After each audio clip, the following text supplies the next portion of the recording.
안녕하세요. 자, 오늘은 여러분들 한국사 마지막 강의가 되겠습니다.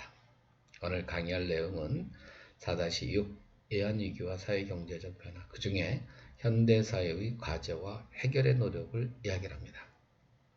여러분들 가지고 있는 교과서 298쪽을 참고하시면서 들어주시기 바랍니다. 자, 먼저 여러분들 사회 양극화 현상에 대해서 이야기를 하죠. 양극, 여러분들 음극, 양극처럼 자 벌어졌던 얘기죠. 이런 상하이 소득 간의 격차가 엄청나게 심해졌어요. 특히 외환위기 이후에. 그러다 보니까 어떤 현상이 나타나요? 단순한 그런 하나의 경제적 소득의 격차로 끝나는 게 아니라 이게 교육, 문화의 차이로 나타납니다. 자, 이런 현상은 계층과 세대 간의 이런 하나의 양극화 현상이 초래되는 결과를 가져오겠죠. 자, 이건 뭐 굳이 이해를 안 들어도 알잖아요. 조금 경제적 여유 있으면 여러분들 과외 받고, 조금 나오면 학원 다니고, 없으면 독학해야죠. 그뿐만 아니잖아요. 여러분들 문화적 차이 다릅니다. 노는 문화가 달라요. 혹시 여러분들 드라마 중에 펜트하우스 봐요? 다르잖아요. 자, 그러면 이와 같은 양극화 현상을 어떻게 해소시킬 거냐. 이게 정말 정부의 중요한 여러분들 복지 정책이 되는 겁니다. 물론 여러분들 우리나라는 1987년 6월 민주항쟁 이후에 민주화의 진전에 따라서 당연히 복지에 대해서도 관심을 갖기 시작을 했고, 여러 가지 그런 하나의 복지제도 확충을 요구하는 그런 하나의 이 목소리가 엄청나게 커져갔습니다. 그래서 여러분들 우리가 흔히 말하는 사회의 4대 보험 체계가 정비되게 되는 겁니다. 자, 우리나라가 여러분들 코로나19에서 참 다른 나라보다 돋보이는 게 뭡니까? 그렇죠. 국민 건강 보험제도입니다. 그리고 두 번째는 국민연금제도입니다. 물론 여러분들 이런 국민연금제도 손봐야 될 점은 많이 있지만 그래도 많이 좋아졌죠. 그리고 고용보험과 산재보험 이런 제도들이 이제 나름대로 정비가 됐어요. 자, 이러한 하나의 이 제도뿐만 아니라 여러분들 국민기초생활보장법이 1990년대 말에 제정이 됩니다. 그래서 생계에 곤란하신 분, 주거에 어려운 점을 지원해 주기도 했고, 2004년에 최저임금제도가 시행돼요. 그래서 모든 사업장으로 확대가 됩니다. 그래서 지금도 여러분들 아마 아르바이트 하다 보면 최저임금 보장받죠. 이건 누구나 인정해 줍니다. 그 다음에 2007년에 근로장려세제가 시행돼요. 한마디로 근로소득을 금액에 따라 현금을 세금 형식으로 지원해주는, 조금 요거는 좀 이해하기가 좀 어려울 수도 있습니다. 그 다음에 기초연금제도라 해서 우리 나이 드신 분들, 65세 이상의 고령자분들에게 기초생활보장을 하기 위한 제도입니다. 그리고 요즘 청년 실업 문제를 해결하고 청년복지 보장을 위해서 2018년에 청년 내일 체험 공제가 시행되고 있습니다. 이러한 일련의 모든 노력들이 전부 다 이렇게 이 양극화, 잘 사는 사람, 못 사는 사람, 이런 하나의 노력을 해소하기 위한 노력입니다. 자, 이러한 노력을 하기 위해서는 여러 가지 복지 정책을 하다 보면 또 역시 또 복지제도를 둘러싸고 싶으실 거래요. 응? 자, 어떤 사람들은 야 무슨 뭐 잘 사는 사람 응? 부자들에게 왜 지원해줘? 이렇게 주장하면서 선별적 복지론을 주장하는 사람도 있고, 야, 뭐 부자라 해서 그들은 세금 안 내? 세금 냈으니까 모두 똑같은 사람에게 똑같이 지원을 해줘야지. 그러면서 주장하는 보편적 복지론. 뭐 여러 가지 주장. 다 입장마다 다 틀려요. 나는 선별적이 맞는 것 같아. 복지 정책은 아니야. 뭐 이건 선택적으로 가야 돼. 시끌시끌하죠. 특히 코로나19에 어려움을 당한 이런 하나의 이 국민들을 역시 또 이거 갖고 시끄러웠습니다. 아니 뭐 잘 먹고 잘 사는 사람 뭐 하려고 줘? 아니 이재용이가 몇만 원 받아서 그게 무슨 의미가 있어? 힘든 사람에게만 줘? 아니야 이재용은 세금 안 내? 당연히 그분도 받아야지. 이렇게 주장하는 그런 하나의 논란 아마 계속될 겁니다. 복지제도가 사라지는 그날까지. 아니면 정말 너무 잘 살아서 그냥 태어남과 동시에 죽을 때까지 완벽한 이런 하나의 복지가 이루어진다고 하면 그런 논란도 사라지겠죠.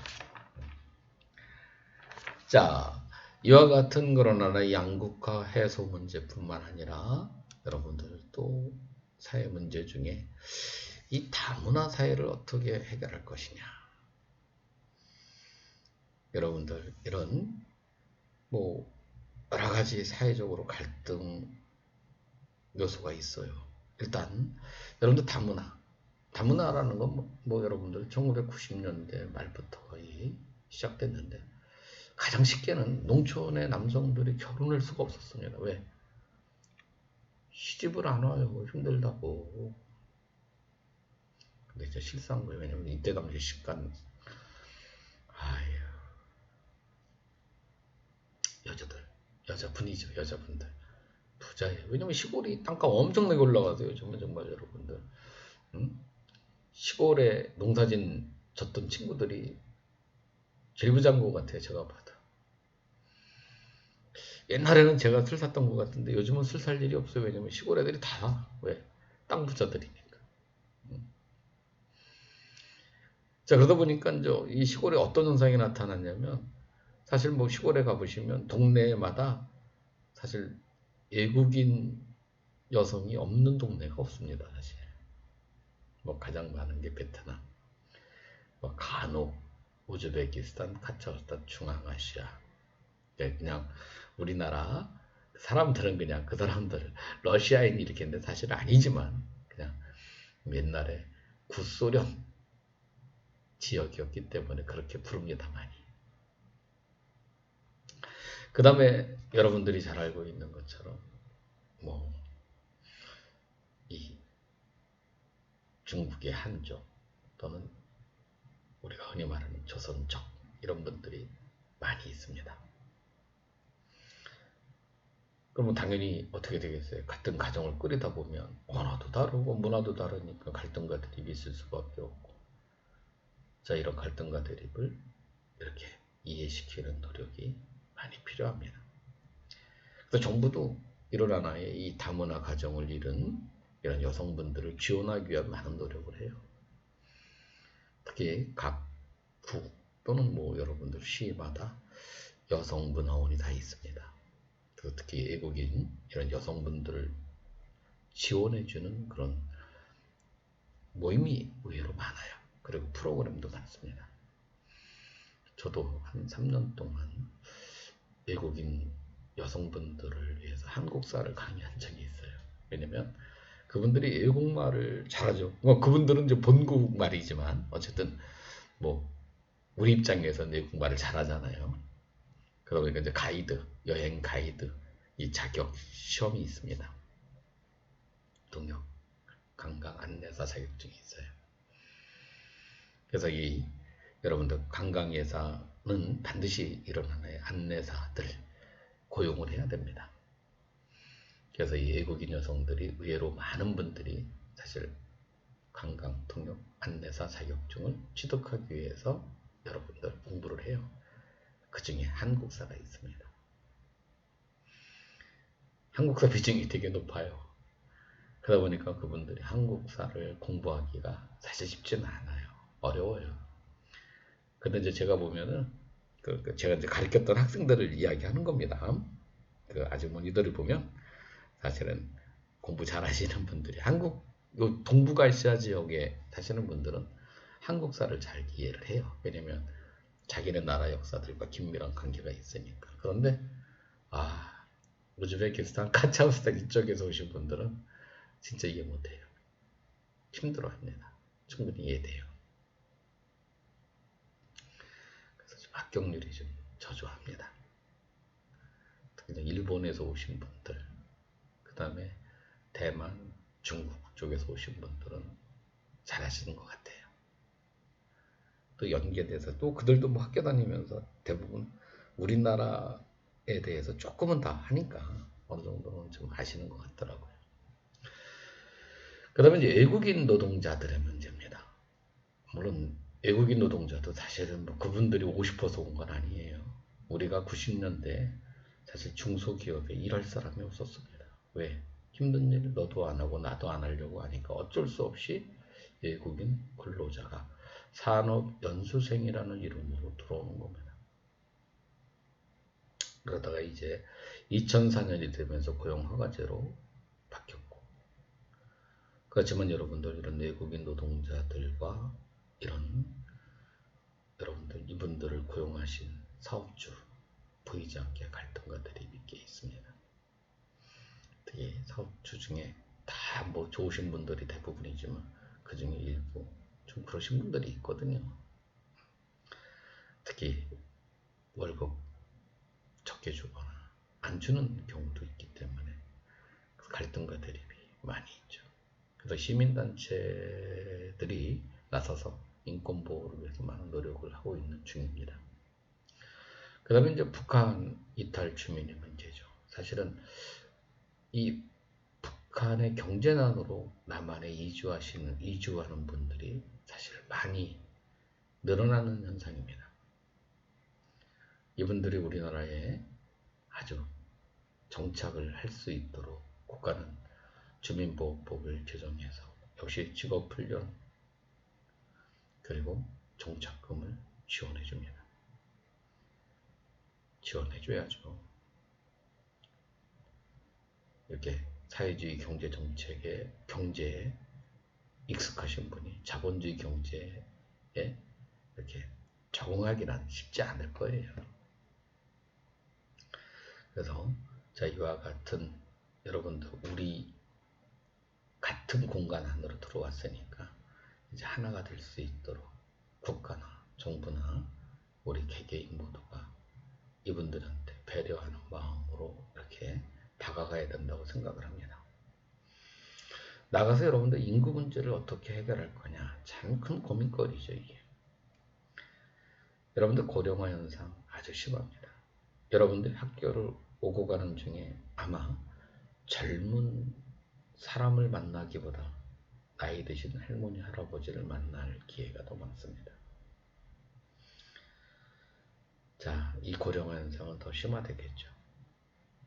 그럼 당연히 그분들의 그런 하나의 삶을 어느 정도 보장해 줘야 되기 때문에 노인복지제도를 확충해야 되고, 또 그분들은 노인의 일자리가 중요하거든요. 그러다 보니까 이제 결국 젊은이들이 하지 않는, 여러분들 아마 아파트 경비하시는 분들은 대부분 할머니, 할아버지 분들이 되죠. 여러분들 왜 저런 일 이렇게 생각하시면 안 됩니다. 그분들하고 한번 대화하다 보면 의외로 부자분도 많습니다.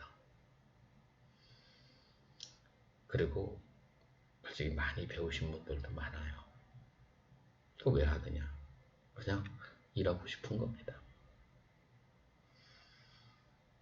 일 안 하면 여러분들 본인들 스스로가 태물이라고 생각하기 때문에 일거리를 찾는 겁니다. 따라서 여러분들도 그냥 그 경비 아저씨, 즉 할아버지 만나면 여러분들 인사 잘하세요. 그 다음에 저출산의 문제를 어떻게 해결할까 큰 고민이겠죠. 그런데 이런 저출산의 문제는 국가가 적극적으로 나서야 됩니다. 물론 요즘은 많은 그런 하나의 출산 장려금뿐만 아니라 그 어린아이 유아에 대한 지원, 뭐 유치원 그런 하나의 이 비용에 대한 지원, 그리고 뭐 중학교, 고등학교까지는 여러분들 국가가 여러 가지 교육비라든가 그런 식비를 지원하는 그런 하나의 정책을 시행하는 거 알고 있을 겁니다. 뭐 일부 나이 드신 분들은 그런 얘기 하죠. 아, 왜 그런 걸 왜 해줘? 지 자식은 지가 길러야지. 이렇게 하시는 분이 있을 수 있습니다. 왜? 그분들이 그렇게 했기 때문에 그래요. 근데 이런 출산의 문제는 여러분들 이게 어떤 특정 세대만의 문제는 아닙니다. 여러분들 국가 구성원이에요. 이 구성원을 확충시켜야 되는 건 우리 모두의 일입니다. 여러분들 예전에는 그런 얘기 많이 했죠. 제가 뭐 1990년대 우연히 그냥 호주나 뉴질랜드를 갈 기회가 있었는데 그럼 가이드가 맨날 이야기를 하잖아요. 우리 호주는 뉴질랜드는 태어나면 국가가 성인이 될 때까지 매달 80만 원씩 지급합니다. 그때 당시에 뉴질랜드는 60만 원을 지급합니다. 그래요. 호주가 좀 더 주더라고요. 우리는 안 줬습니다. 부러웠죠. 근데 우리도 요즘은 그렇게 그 정도의 금액은 아니지만 그래도 많이 지원을 해주고 있는 겁니다. 근데 역시 이런 지원해주는 비용을 국가가 재정 부담이 가능하다면 확충해야 될 필요가 있어요. 그래야 이제 그 아이들이 커서 일을 하고 생산활동에 종사해서 그들이 세금 내는 게 역시 나이 드신 분들의 노인복지에 쓰여지겠죠. 계속 돌고 도는 겁니다. 자, 그러면 여러분은 이와 같은 그런 하나의 이 양극화의 문제, 다문화의 문제, 다문화 사회 문제, 그 다음에 인구 문제.